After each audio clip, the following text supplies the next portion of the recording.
I grew up in eastern Tennessee, not far from the Cherokee National Forest.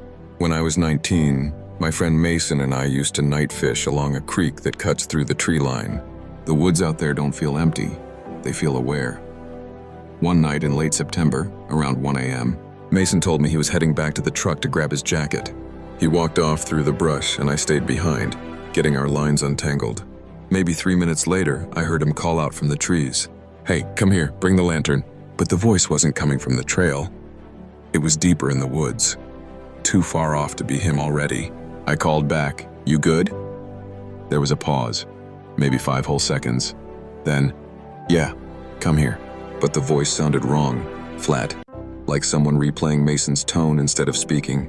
I grabbed my lantern and called out again, louder this time. "Where are you?" Nothing. Then a second later, the same voice, same exact pitch, same exact breath. "Come here," same copy-paste sentence. No footsteps, no crunching leaves. Just my friend's voice floating out of trees that had no path.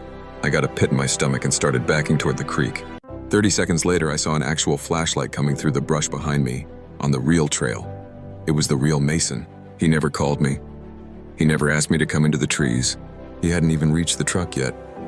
When I told him what I heard, his face just went cold. He wouldn't talk until we got in the truck and locked the doors. As we were pulling out, he finally muttered, "My granddad told me, if the woods call you by name, and you can't see a mouth saying it, you don't answer twice." We never night fished there again, but here's what still keeps me up at night. Something in those woods knew Mason's voice well enough to borrow it.